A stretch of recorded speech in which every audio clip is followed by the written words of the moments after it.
Hey everybody, we're here. Oh my goodness, I'm so excited that you all joined us for this huge milestone moment. This is our show's fifth anniversary, and you tuned in for our 200th episode. Cue the confetti. Let me ring the bell.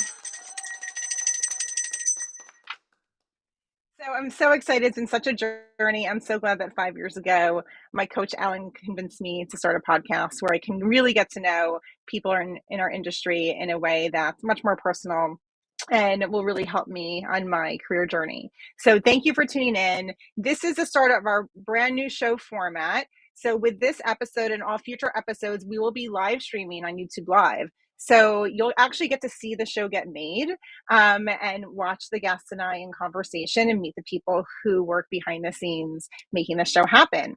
So please subscribe to our channel here so you can get all future live stream notifications and be first to hear this amazing, helpful, therapeutic content. So, since if you're new to live streaming like we are, I want to just introduce you to how this show is going to work. We're going to do a 30-minute interview like we typically would for our podcast. And then we will also have a really fun after show element on YouTube Live where we'll answer fan questions and play games with our guests. So please leave your questions and comments below. We'll be able to share those during the after show. And if classic podcast listening is your preference, this episode will, of course, be available to be downloaded on your favorite podcast apps. So this episode today will actually be available to download on February 2nd on your favorite podcasting app. Okay, so I just want to give like a little shout out to the inspo for reformatting the show. And if you know me at all, you know that I love my Bravo TV. So this is really an homage to everything that Andy Cohen and Watch What Happens Live does. They make me feel like part of the Bravo family when I watch that show. And I hope little by little, as we ramp up our live streaming shows, that you'll start to feel like part of Where Brains Meet Beauty and part of the world of our really talented and wise guests. So, our podcast theme for this quarter is technology, and we are thrilled to introduce you now to our 200th guest. I personally adore his edutainment and how he cleverly leverages social media platforms to make a difference in the world. Introducing dermatologist Dr. Munib Shah. Hey, Dr. Shah. Hi, Jody. Thank you so much for having me on. This is a big ordeal. 200th episode. I'm completely honored to be here today. Well, this is like a fangirl moment for me because my whole team at Base Beauty, we adore you. We loved watching your content. We love seeing how far you progress in leveraging social media to demystify and debunk the skincare myths that are out there. And there's so many that are weird and dangerous and sometimes cruel. So we're so grateful for the service that you give fans, but also how entertaining you make your content. Thank you so much. I appreciate that. So, Dr. Shah, here's your formal welcome to Where Brains Meet Beauty. And I'm going to ask you my favorite question. So, I'm going to ask you to close your eyes, think back to your 11-year-old self. What do you want to be when you grow up? 11 years old, probably a soccer player. Not a doctor. That's a sure fact. Like, I didn't want to be a doctor until I was 21. So that was definitely not on my radar. I thought the school was way too long to be a doctor. So I was thinking like soccer player, entrepreneur, something like that. And then by the time I got to the age where like I actually had to make a decision, I wanted to be a stay-at-home dad at like 18, 19. Okay, so number one, were you great at soccer? I thought I was pretty good. I mean, other people maybe didn't think so much, but I played, JV and varsity for my high school. We won states. It was definitely something I enjoyed, but I don't think I was good enough if I'm looking back retrospectively to be like a professional soccer player. Okay, and then what about being 18 made you think that you wanted to be a stay-at-home dad? Well, every time I say this, people think that I was not being serious that that's what I wanted to do because now all of a sudden, how did you go through 12 years of school and training, like if you wanted to stay at home? But I think back to my mom, who was absolutely brilliant. She graduated summa cum laude with a degree in computer engineering, and then made the decision to stay home and raise me and my three other siblings. And Just like the values that she instilled in us, the morals, the ethics, like the hardworking, and she was just so knowledgeable and smart, and like went out of her way to give us the best childhood. And I think a lot of people looked at it like she was sacrificing her career, but for her, she really enjoyed raising us. And I thought, well, like I would love to instill that type of morals in my children. And so I was like going to college, I'm like, how do I find a wife who can support me in the children type of situation? I really just wanted to be like what my mom had provided for me because I really looked up to her, and how brilliant she was and everything. Like she even got her teaching degree while she was raising us so that she could feel comfortable like teaching us things after school, like math and pre-calculus. And she taught me all the way through high school and college every time I needed help with something because she was just so knowledgeable. Oh, that's so amazing. I mean, when my kids need help with math homework, I just have to YouTube it, you know? So it's so incredible that she actually went like so far to help you and your siblings really help your careers advance. Okay, so how do you go from 18 saying this is what I want to prepare and set my life up for to actually then deciding you're going to go to school to become a physician? So much of my life very much unplanned, even the social media thing, which we'll talk about. I kind of take things day to day. And so the way that I looked at it was like, all right, I'm in college. I mean, I'll focus on one thing. I majored in psychology, figured, I'd meet somebody and then, get married and stay at home, and then didn't meet anyone in college. So I was like, all right, well, next step, ended up in med school. And I'm like, all right, I met my wife in med school finally. And I'm like, I guess I've gone too far. I got to finish this thing out. Now I have, $300,000 in debt. I can't just not work at this point. So I just like found my wife in med school and I was like, well, I guess I just continue this thing as far as it goes. But it shifted and I ended up falling in love with medicine and dermatology. I mean, like, this is truly my calling, but I really didn't have that objective when I started out. Okay, and how did you find dermatology? Because I know it's like really hard to actually figure out what your specialty is going to be. What's that story for you? So medicine, specifically like being a physician in medicine, because of how much training you need to do to be an expert in a particular topic, it is very difficult to switch once you've trained in something. Because after med school, you have to pick a particular specialty, we call that, and then we do something called a residency, and then maybe potentially a fellowship after that. And so you pick one thing to do forever. It's like, I'm going to be a pediatrician, that's 3 years. Internal medicine, that's 3 years. OBGYN, which is what my wife does, 4 years, general surgery 5 years. And so dermatology is 4 years. And so once you pick something, you kind of have to stick with it. And so it's very difficult to make a decision in med school about what are you going to do for the rest of your life forever and ever in love. And you just really don't have enough data. I dabbled in a lot of different things, but ultimately ended up in dermatology because it's very visual, it's outpatient. You develop relationships with patients that are very intimate relationships. And the best thing about it, I think, is seeing patients do better. Like, it's very visual. So if you have acne and we treat it and it gets better, I can show you photos before and after of the results. If you have a skin cancer, I can show you the before photo, the after photo of it being clear. We removed the skin cancer. And not everything is that simple. We have conditions that are more chronic conditions that don't just get 100% better, like removing a skin cancer. But even in those conditions, you can see gradual improvement and you develop a relationship with that patient as they progress through their treatment. And I absolutely love seeing those very visual results in patients and developing relationships with them, which is, I think, the most important part about being a physician is the relationship that you develop with your patients. So, before we move into deeper questions, I want everyone to know what we talked about before we started recording, which is I asked you, do I call you Dr. Shah? And you said, well, you can call me Munib, you can call me Shah, you can call me Dr. Shah. And I said that this would be so hard for me to actually not call you Dr. Shah because we talk about you at work like every day as Dr. Shah, but I'm going to try. So, you might hear me throw in a Munib, you might hear me throw in a Shah. I will say with my New Jersey accent, it ends up sounding like Shaw, which we found on Instagram with those auto subtitles.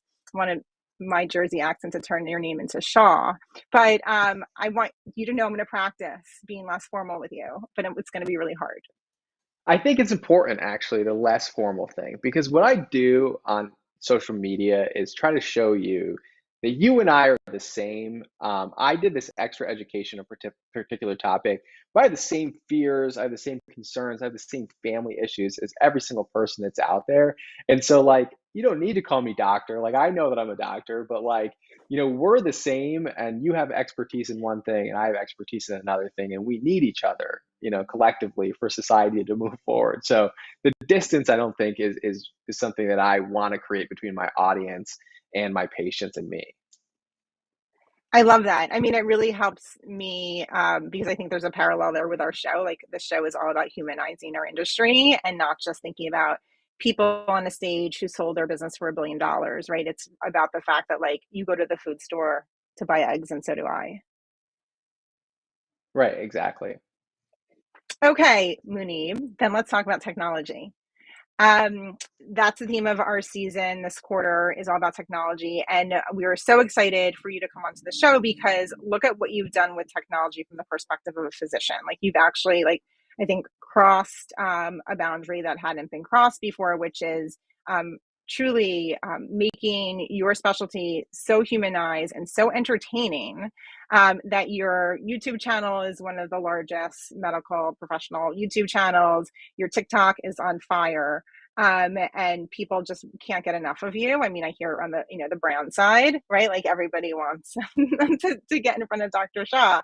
So why lean into social media? What has that? What was it impetus for even starting this? So, like all things, I kind of stumbled into it.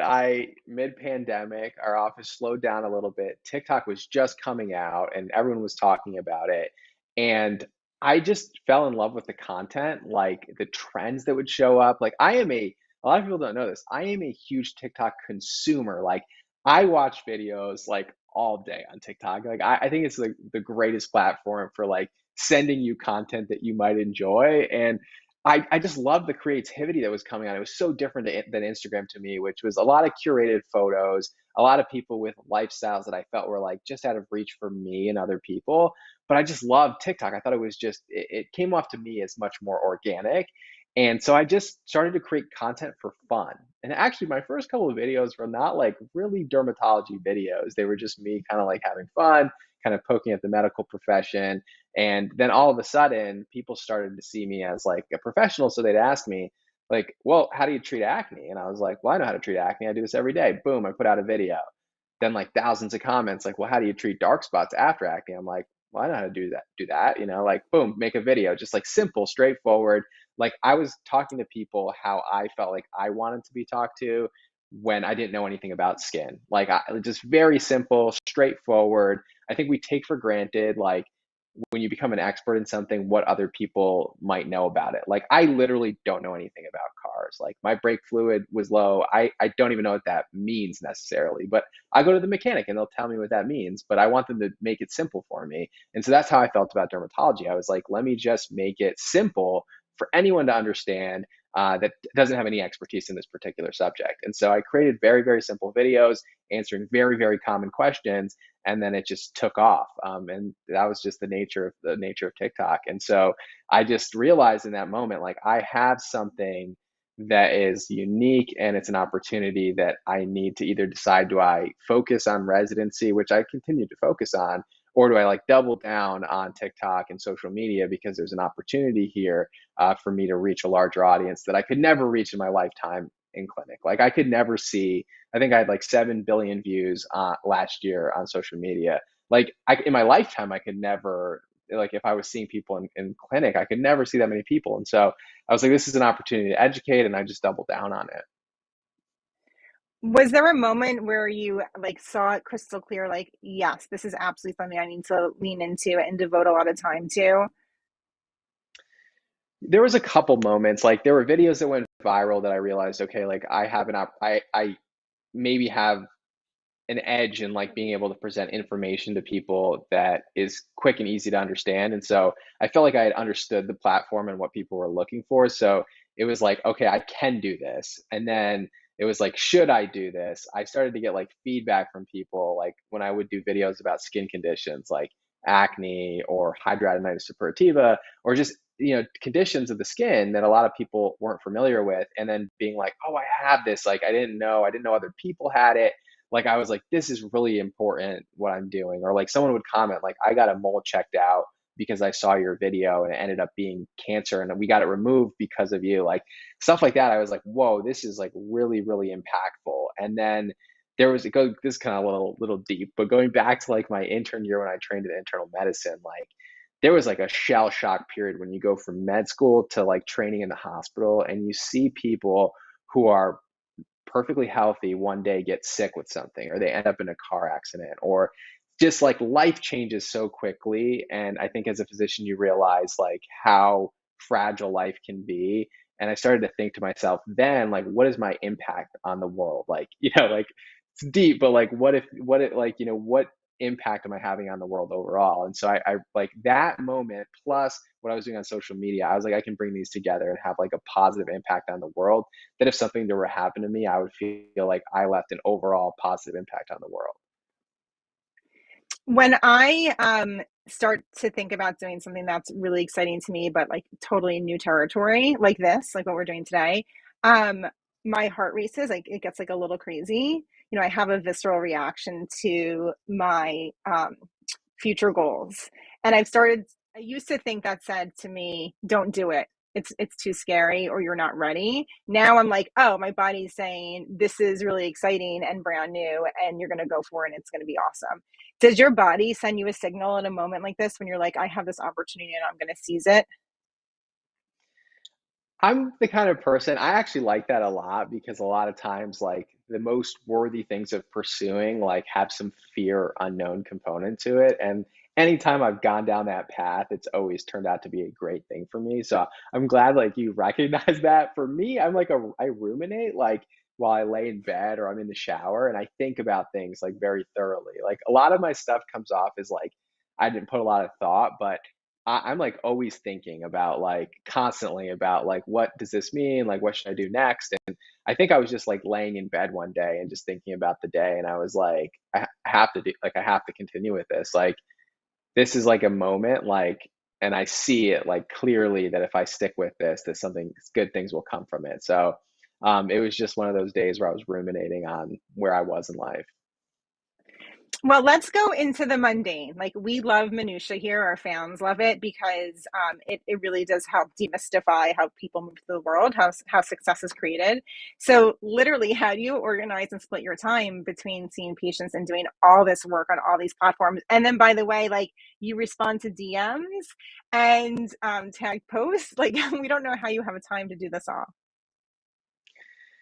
Yeah, so there's a finite amount of time in a day, and you realize quickly it's not that much time once you start to be very busy. And unfortunately, like I wasn't somebody who, like, if somebody is out there right now, that's their life is not that complex right now, my advice to you would be to come up with a system to plan your day, even if you know in your mind what you're going to do that day. Because I wish I would have done that before I got so busy. Because right now I have no infrastructure to build off of. Like, if I had a good organizational structure and then all of this stuff happened, I would fit it into that schema, but I didn't have anything. And so, like, now I'm like kind of playing backwards on all this. Like, how do I create a schedule when I've never had a schedule before? But I really just work an insane amount of hours that I don't recommend to most people. Like I wake up at 5 o'clock, I walk my dog, drink my coffee, get to work by 7, work from 7 to maybe 6 or 7 at night. So that's like 12 hours. And then I get on a call with my manager from LA, who's 3 hours behind. So it's like normal hours for her. And then I talk to her about like, what do I have to do today as far as content creation from some of the brands that I work with. And then once we sort all that out, I go and I make organic content that I need to post to my social media channels, or things that I've thought of, or things that people have been tagging me in all day. I'll respond to them or react to them. And then I do that all week. And then on the weekend, I shoot YouTube videos with one of the doctors I work with, Dr. Luke Maxfield. And it's literally a 24/7 thing for me right now, which is not necessarily healthy. Okay, so this is really fascinating to me because I'm wondering, like, how is this sustainable? Like, as a human, like, how do you keep this? Like, Emily on my team, she says social media doesn't have office hours. Like, how do you continue down this path, trying to shove as much as possible into limited amount of time? It really doesn't have office hours, and I think that TikTok has made it worse or better, however you look at it, because the way that I think Instagram and YouTube traditionally worked was that you'd pretty much be viral in the countries that you live in, and not always true, but usually within like a similar time zone. But TikTok videos were going viral in like South Africa, like India initially before they removed TikTok from India, but like Indonesia, Malaysia, like all over the world. And so you're getting comments 24/7, and like you respond to those comments, you respond to those DMs.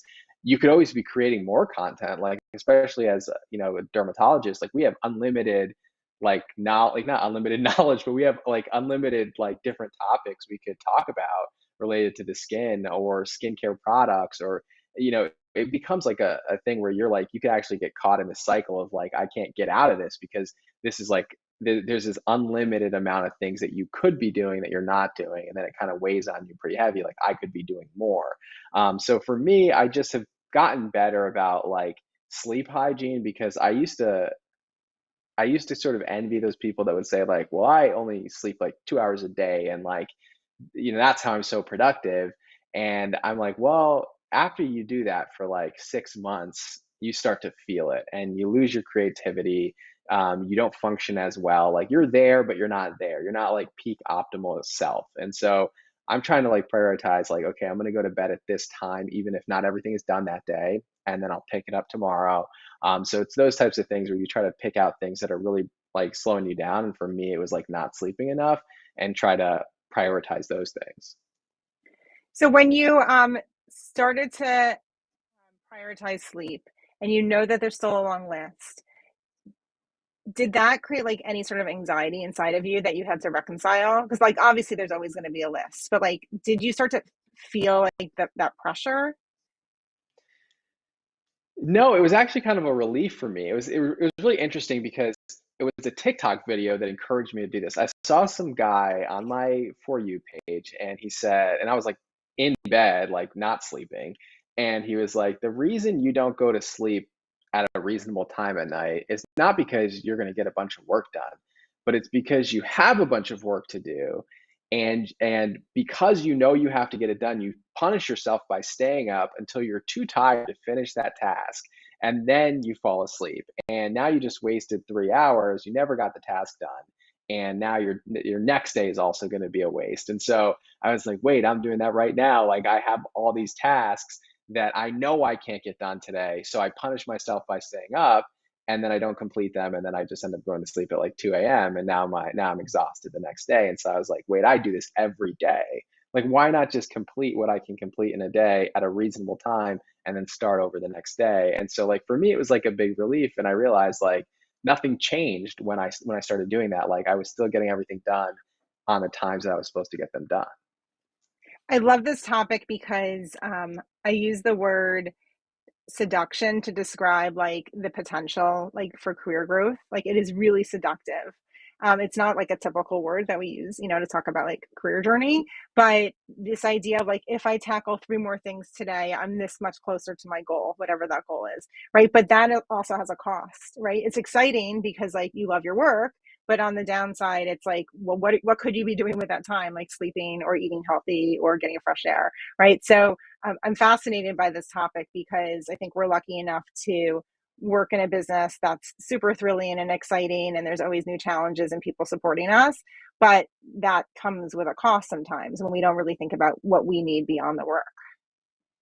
Yeah, I think because, like you said, it's definitely seductive, and you almost feel like guilty that you have like this opportunity that like almost you should be grateful that you have so much to do, right? Like that's the way that I was looking at it when all these opportunities were coming my way. I was like, this is like amazing, like, and I think actually gratitude is probably the main thing that keeps me like not feeling burnt out, like is like taking a moment to say like, wow, look how far I've come or what I've accomplished over this past year is like like beyond like my wildest dreams if I thought about my dreams 3 years ago, right? But in the moment you're like, wow, like I'm so overwhelmed, but then you're like, wow, like look what I've accomplished. But I really think that it does get like seductive to like want to continue to push yourself further and further. And I think in our society it's almost like something that people really look at somebody and they're like, wow, like they accomplished so much. And so you kind of get hooked on that. And like you have to step aside from it and be like,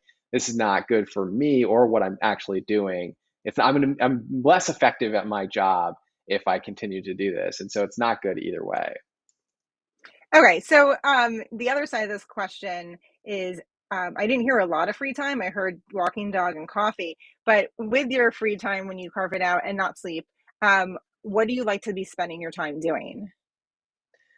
So I like spend like my wife is the one that kind of keeps me grounded in that sense because I could work all day and I would be okay with that. But she's not okay with that. And so what I do is like when she wants to hang out or like watch a movie, she's actually a huge fan of Bravo and The Real Housewives. Like that's like her jam.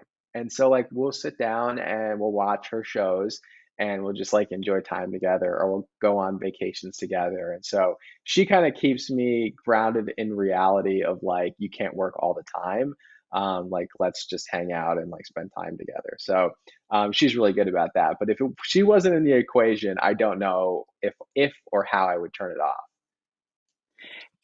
Okay, I loved hearing about other Bravo fans. I have to say that programming just makes me so happy. Okay, let's switch gears. You are completing your residency this year. So everybody wants to know what's next. What's next? So still trying to figure that out, but I'm very, very close. I will be practicing dermatology, seeing patients in clinic, doing everything that I already do. Schedule will be reduced because residency is always harder than like what you do at when you're out in practice. Like you work more hours, you study more. Like so, my schedule will be better from a clinical perspective, but I'll still be seeing patients, doing everything. And where that is yet, not 100% sure, very close to deciding, but not 100% there yet. And then I'll continue to create content. I think I'm going to continue to do TikTok, Instagram, YouTube.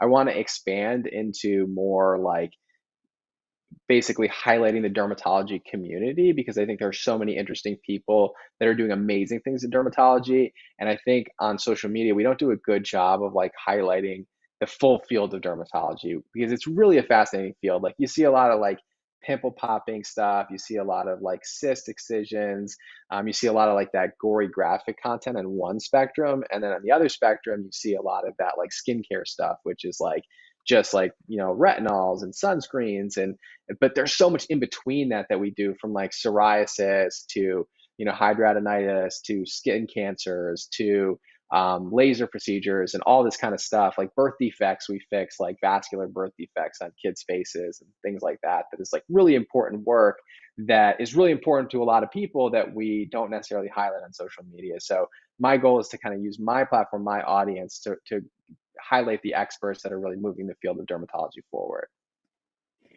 So how do you pick where to go? Right? So I imagine this is not just about where do you want to practice, but how can you help reach this goal, which is amplifying other dermatologists and dermatology. What's in the equation? And also, right, you have a wife who's a practicing physician as well. Yeah, so we have to plan around where she's going to find a job. We have to plan around where I'm going to find a job. What do I want to do in practice? So there's so many different things that go into the equation. Really, for me, it's like where can I provide the best care to my patients while still being able to like film in the clinic and all that kind of stuff, be able to do social media the way that I want to do it, but at the same time, like be able to provide really high quality care to patients, which is where this all started and what's grounded. Like this is the grounding of all this is like the patient, which is why for me it's so important to practice dermatology. Like I could be like a social media dermatologist, like and just do that, right? But I think you lose perspective like on what the people want on like the ground floor. Like what are people asking you?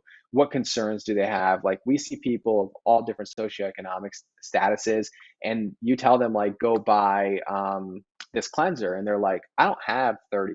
Like, and on social media, I think you lose that like because you kind of end up in a bubble. But like when you're seeing patients that need to decide between like food and the skincare product, then you are very grounded in the reality of like what most humans experience on a day-to-day basis. And so for me, it's like very important perspective wise, but it's also like what I love. Like it's like I love going to clinic and talking to my staff and like working with our nurses, talking to patients, developing relationships with them.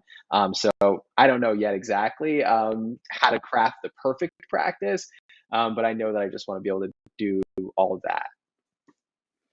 Okay, I'm back to being in the practice. We're curious about what impact your social media persona has been able to have with patients. Like, has there been anything unexpected where, like, um, something that you could never have imagined, like the impact your social media world has on actually people who walking through the door and meeting you in a treatment room? Yeah, so there's a lot of people that call the office, which I think is awesome because for me it means like they really like trust me. And like I even have like some doctors call the office like who are not dermatologists, like they may be like emergency medicine doctors or working in urgent care, and they'll like call the office like, oh, like we send them photos, like we have like an interesting case and we don't know what it is. And so like social media has such a reach, and like you are perceived as the expert, which is something that I've always kind of struggled with because like I always feel like I have mentors that are like more of an expert than I am. You know what I mean? Like I'm very like conscious of that.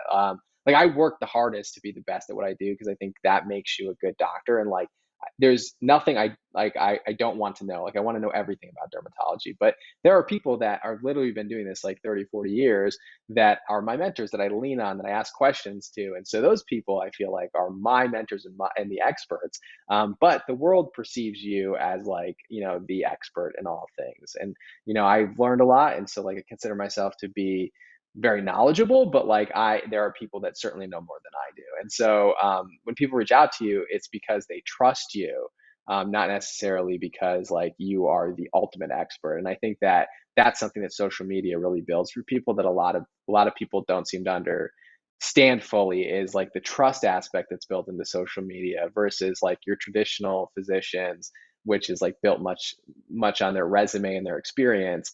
There's now this new trust factor that people believe you because they see you constantly putting out good, accurate, and trustworthy information. And so that's been really interesting to me. But like, I think it's always the individual patients that really have the most impact on me. It's like the person who walked in the door. I think the best example, and I've already mentioned it a few times, is like this condition called hidradenitis suppurativa is a condition where you get these like boils, and it almost like everyone thinks they're ingrown hairs or cysts in the armpit, but really it's an inflammatory condition of the hair follicle that gets misdiagnosed by everybody. So this classic patient will go to the ER a bunch of times throughout their life. They'll have these boils, they'll get them drained, they'll go home on no medications and never get treated for this thing, and then be embarrassed that they have these like things that smell bad, that drain. They become reclusive. They don't want to go on dates. They don't want to meet people because they have these disfiguring boils in their armpits and groin, and they never seek out treatment for it. And so the issue is like, how do you let people know that this is a condition that we can treat and this is what it is? And so I've done a lot of videos around this particular topic, and I've had patients actually come in and say like, I have hidradenitis suppurativa, like I'm seeking treatment for it. And I'm like, well, how do you know you have hidradenitis suppurativa? And they're like, I saw your videos like on social media. I'm like, I came here because I didn't know that I had this condition or that it could be treated. And they've been, struggling with it for 10 years. And so the impact in that way for me is like, wow, like I like am impacting people I don't even know exist.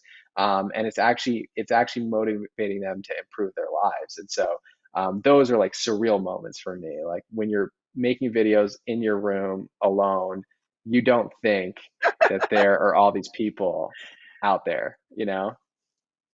This is awesome. Okay, my last question in this segment of the show. Um, what is the most significant skin health myth that you want to debunk? Hmm. Significant myth. I mean, there's so many myths out there. I think probably the one that I really want to debunk for people, because I think this is something that a lot of people think, and I thought too, is that like you need to spend a lot of money to like have good or healthy skin, and that is just not true. Like, I mean, there's so much. Like, I debunk a lot of like marketing things that go out there, but truthfully, you can have very good skin.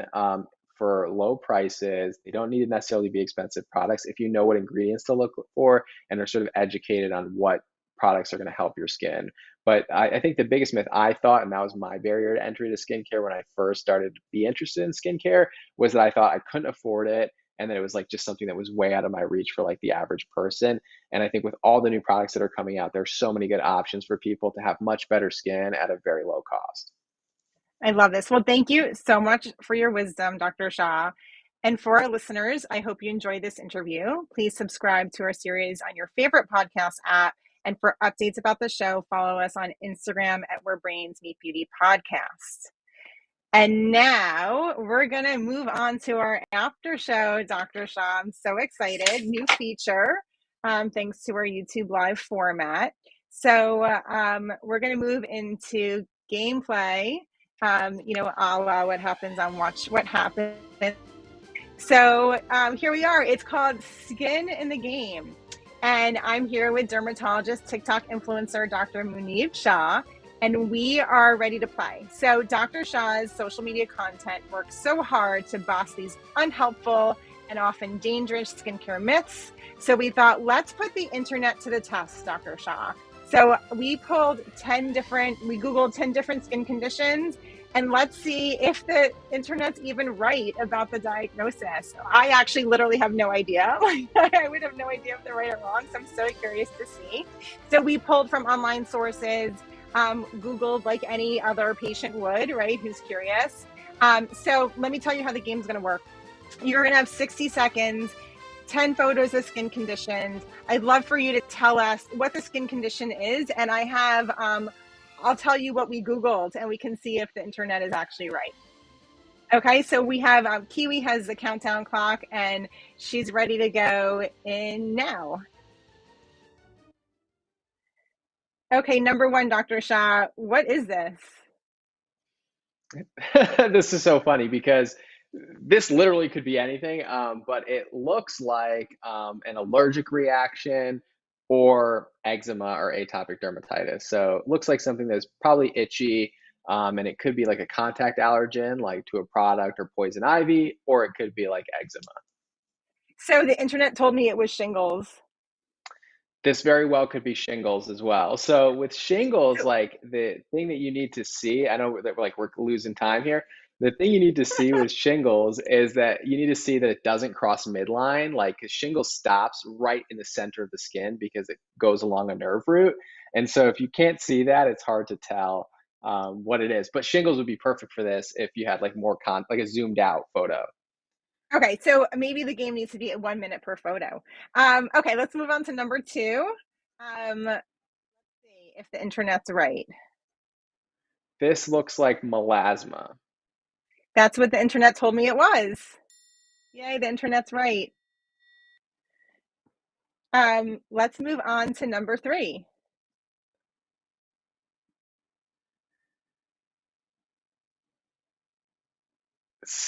This this looks like a bruise to me. Um, Yes, it's Madonna's pictures of her bruised leg that were posted on page 6. She's a giant bruise. Okay, let's go to number four.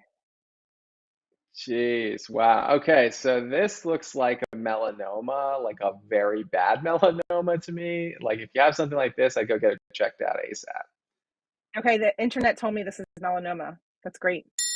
Okay, let's go to number five. This is a pretty blurry picture. Um, could be another abnormal, like a mole and melanoma potentially again. Except looks like it's on like the foot or the hand, so like acral melanoma or something like that. Yeah, that's what it says. They're right. Acral melanoma. Yay for the internet. Wow, the internet's doing a much better job than I think than I thought they would, Dr. Shaw. Okay, let's go I'm to doing a number better 6. job than I thought too. This looks like a mole with like a white ring around it.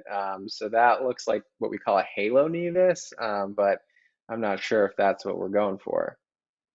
Actually, like I'm really actually very impressed by these health websites. They said it was a halo nevus, a depigmented halo surrounding it. Okay, If you let's go to have number one of 7. these, it could indicate two things important. I know I'm like killing time here. Two, it could mean that you have vitiligo, which is a condition where your immune system attacks the pigment in your skin or the pigment producing cells of the skin. Or it could mean that you have a melanoma somewhere else on the body, which is really interesting. So if you see a halo nevus, I would go see your dermatologist. Wow, good tip. Thank you. Okay, number 7.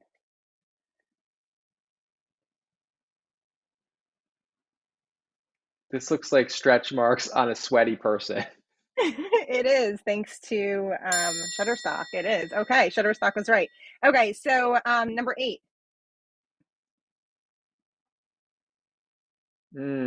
This looks like keratosis pilaris, chicken skin, strawberry skin. Yeah, this is amazing. I think the internet got everything right so far. Okay, we have 2 more left.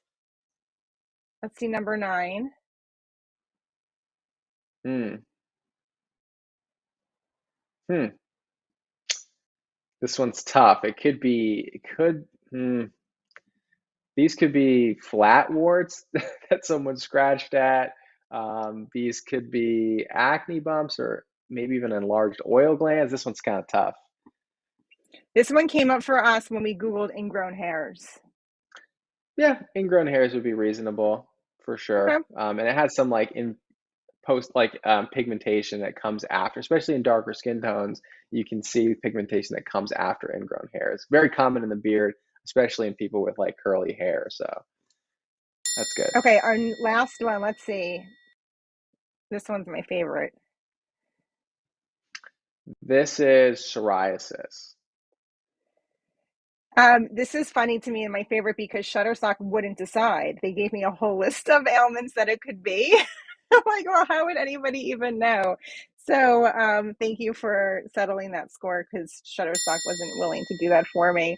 Okay, and then there's a bonus page. I just like made me laugh as we were doing searching for this. So you'll see Shutterstock told me what the good skin looks like on one side, but then it told me that stretch mark side is not good skin, I guess. Because it's trying to tell me that stretch marks are not good. And I just thought, Oh like, my we God. really need to be careful about who we're taking our information from, right? Yeah, I Okay, so we did mean, it. yeah. Yay. Thank you for playing skin in the game. This is awesome. I love this like setup you have going on. Okay, so last segment before we run out of time is fan questions. So we know you have a ton of fans on social media. We ask our fans for questions for you. So first question is about becoming a dermatologist. So Jordan Capisoto is asking, what advice do you have for trying to get into the derm field? Well, there's many ways you can get in the derm field. I mean, you could become a dermatologist, you can become a dermatology PA, a dermatology nurse practitioner, you could be a medical assistant, you could be a nurse, you could be an office administrator. So there's a lot of jobs within the field where like you could have a little bit of dermatology, but not necessarily be a dermatologist because there's a lot of supporting people that make this all happen. So I think that's important. But in order to become a dermatologist, I would say first, undergrad 4 years, med school 4 years, residency 4 years in dermatology. How do you decide if you want to commit 12 years to a path like that? I would go see if there's a dermatologist that you can shadow right now with everything going on. Probably people won't let you in their office necessarily, but finding a local dermatologist that you can spend a day or two with that you decide whether or not you want to do this. Because sometimes what you see on social media is pretty glamorized version of dermatology. And so you really want to know if you can do like the bread and butter of what a dermatologist does every day. Great. Okay. Next question is a practical skincare question. Katie Jade 96 is asking, what would you recommend to treat sunburn to someone who's allergic to aloe vera? Probably avoiding sunburn is like critically most important thing because we don't have many treatments that can reverse the damage that is caused by the sun once it occurs. I mean, really, the aloe vera is really there to like calm and soothe the skin. And so, like zinc oxide type paste and stuff can help calm the skin. Things like just like calming and soothing types of lotions can be helpful. Sometimes we say to take like ibuprofen or an NSAID to decrease the amount of pain. Drink a ton of water. It's like really important to drink a lot of water if you get sunburned. But aloe vera is really more just calming and soothing. So anything that calms and soothes the skin is going to be helpful for that. But avoiding sunburn, very important because increases your risk of cancer manyfold. Okay, last question. This one comes from someone watching right now, and it's pretty random. They want to know, what is your sign? So I'm a Cancer on the cusp of Gemini. And what does that mean to you, if anything? Nothing, honestly. Like I don't know what it means. Like I maybe I should invest some time in that. I don't know what it means, but I'm sure this person will know what it means who asked. Right, So right. They're then really they excited can. about it. I just had everything fall down on my desk, if you could hear that. Okay, so now we're moving on to our goodbyes. This is amazing. We did it almost in the 45 minutes we allotted. So, Dr. Shah, thank you so much for being part of our 200th episode. It means so much to me. And our fans are so excited to get to know you better through the show. So, thank you so much. Thank you for having me on. This was awesome and great questions. And that quiz part, I mean, like high pressure for me to like what if I just like didn't know what any okay, but anyway, that was fun. So I also want to, before we close out the show, thank the people behind the scenes who make this show happen. So I'm going to ask Kiwi, our director, Nico, our and Molly, our social media coordinator, come on and wave. Thank you. And a special shout out to Carrie Channing, who's been our producer for the past 5 years. She just left the show to pursue dancing full time, and we wish her all the best. So we will see you all here on February 2nd from 3 to 5 p.m. Eastern for our next 2 live stream episodes featuring Nick Greenfield, co-founder and CEO of Candid, and Amy Errett, founder and CEO of Madison Reed. Peace out, everybody. Thank you so much.